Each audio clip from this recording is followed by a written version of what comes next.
In bioTrack, you can set up customizable grids for your doe, buck, and kid inventories. So we're going to start off by clicking on our View Does to set up a customized grid. You can see here that automatically a grid came up populating with animals and their information. And this here is what I can change to make it my own, to show the information that's important to me on my animals first and foremost. In order to do so, I'm going to click on the Show Customization window. This is going to open a field chooser that allows more columns to be dragged and dropped into the grid view. This field chooser also allows me to remove columns from the current grid view. So I'm going to take and drag some columns back into the field chooser that I don't want appearing on my current grid. This is not going to delete information, but rather just hide it from view. So I can do so by clicking with my mouse and dragging and dropping the columns I no longer want to see in my grid back into the field chooser. Once I have the columns removed from the grid that I don't want appearing, I can then take some time to add some columns in that I do want to appear. In order to do so, just scroll down through the field chooser until you find the column that you would like to add.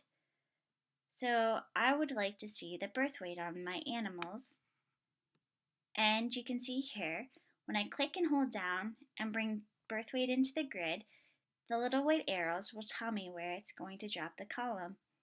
So I'm going to just drag and drop that column into my grid. Once you have the columns added that you would like into your grid, you can just close the field chooser and hide it out of your way. You can then rearrange the columns within your grid below to be in the order that you would like them to appear. Once you have your grid set up, you can save this layout as your own. So you can just do so by clicking Save Layout As, and this gives you the opportunity to give your layout a name. And click Save. You will get a Save Success message. Once you have your layout saved, it then appears in your Change Grid Layout dropdown.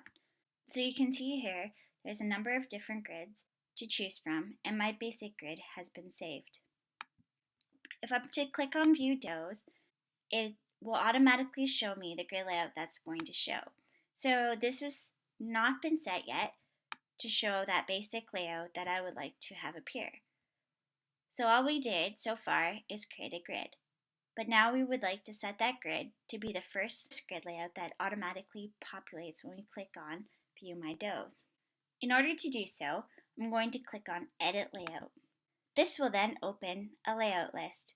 So you can see there are the first few layouts here are actually predefined layouts that can't be edited by users. But below here will list all my user-defined layouts. So in order to set that basic layout as my default, I just need to click Set Default. And that will automatically set my basic grid as default. So I can close out of the layout list, and I would like to see my View Doe inventory again. And when I click on it this time, automatically my grid layout basic appears.